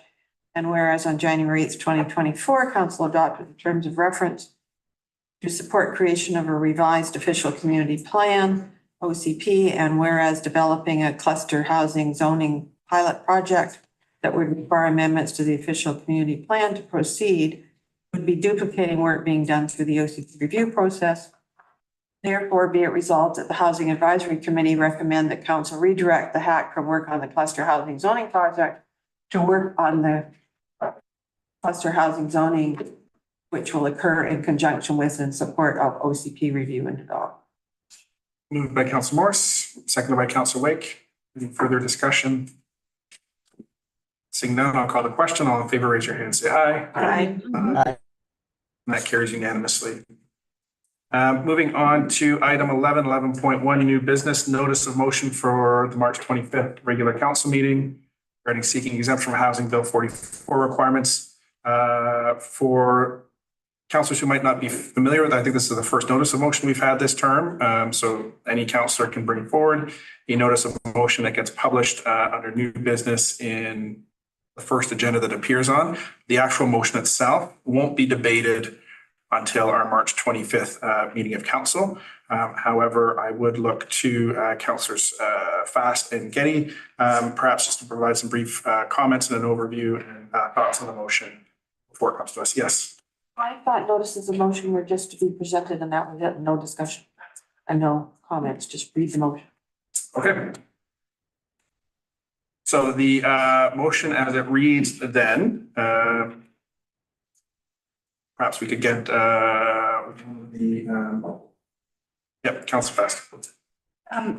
Thank you. I'll just, and whereas a letter from the Housing Minister to Salt Spring Local Trust Committee dated January the 8th included the text, the Islands Trust Act has since been amended to exempt the Islands Trust from all small-scale multi-housing this is a long one, including housing requirements, including those for secondary suites and accessory dwellings and units. And whereas provincial staff have informed BIM staff that Bowen Island municipality is not exempt from Bill 44 housing requirements described above, whereas Bowen Island municipality letters patent 13.1 states that the municipality is a member of the Islands Trust and shall support the object of the Islands Trust as defined by the Islands Trust Act. Continues to ensure that there shall be no conflict between the actions of the municipality and the object of the Islands Trust and trust policy statement. And 2 municipal trustees are elected to trust council and the trust area defined in Schedule A of the Islands Trust Act include Bowen Island. Whereas applying Bill 44 requirements specifically to Bowen Island municipality would require additional consultation and policy work to better understand how to balance Bowen's need for additional housing with the trust's preserve and protect mandate and the Islands Trust and the island's existing infrastructure capacity issues, pre-existing limitation of critical resources like drinking water and waste disposal, and the interests of local First Nations. And whereas Bowen Island municipalities already amended zoning to permit secondary suites and accessory dwelling units on most single-family lots, and municipal efforts on further housing-related projects are underway. Therefore, be it resolved that a letter be sent from Mayor Leonard on behalf of council to the BC Housing Minister to request exemption from Bill 44 requirements as the only island municipality within the Islands Trust, and it further resolved that the mayor's letter and BIM staff report to council, the BIM staff report to council dated February 2nd, 2024, titled Provincial Bill 44, upcoming changes to provincial legislation, be referred to the Islands Trust Executive Committee and Trust Council for information. And thank you to Hope, who bore with me reading that all to her over the cell phone when I finally had a little bit of cell signal during the power outage. Can we read that again, please? All right, so that will come up at our March 25th meeting of council. Moving on to, yes. There was an information package that was attached. Now, will that be attached to the Yes. the meeting? Okay. 11.2 update to council on Metro Vancouver business. The electoral area committee agenda doesn't have too much that's specific to Bowen Island, although there was a site visit to one of the other islands. In the electoral area that did occur, the Regional Parks Committee agenda, just a couple of comments on this from the Regional Parks meeting. It was mentioned to me a couple of times in the manager's report that is contained in that agenda. There was reference to Bowen Island's response to Metro Vancouver's December 1st, 2023 letter that was sent to us in detail. And in the Metro Vancouver manager's report, there were some points regarding the Islands Trust Protocol Agreement that were written that weren't exactly correct. As well, Metro Vancouver staff have stated that the response from our municipality that was sent on February 23rd, 2024, which I found to be comprehensive, complete, and educational, failed to provide any clarity on the Islands Trust determination of noncompliance. Metro Vancouver has further stated that we didn't provide them with any formal feedback on the park concept or technical studies nor have we replied to their response regarding our conditional requirements, which included the funding of infrastructure and execution of land transfers. This was provided to the committee without the letter itself that was sent from the municipality. I had a follow-up conversation with Metro Vancouver staff, rather assertively correcting the record on some of these points, as I felt that it was a disservice to our staff, as well as our council, and the effort that's been put in on this, both in the numerous meetings, which are all available publicly and online, as well as our planning department's already busy schedule, wrangling with the various legislative amendments brought forth by the province to put together a comprehensive response that did include an overview of the Atlas Trust procedure, as well as made comments where it could regarding things like transportation, adaptive management, water supply, and provided questions and next steps on that. And in my view, it was a disservice to our municipality for a report like this to go out into the public realm that I know has been caught by some community members that did not address the breadth of what we've discussed already, both at council and in committees, and was distilled and put forward by staff. So that has been communicated to Metro Vancouver, and we will see where it goes from there. In regards to TransLink, there has not been a ton of discussion in the public realm, save for a meeting on February 29th, which dealt with a number of delegations that came regarding TransLink's BRT expansion plans. However, I will note that TransLink and the Mayor's Council is significantly concerned with the lack of funding announcements that came to TransLink and to public transit in the region in the recent budget announcement. And I'm sure that that will be grappled by the Mayor's Council in future meetings. Moving on to update to Council and Islands Trust business, I will look to trustees Fast and Getty for updates there.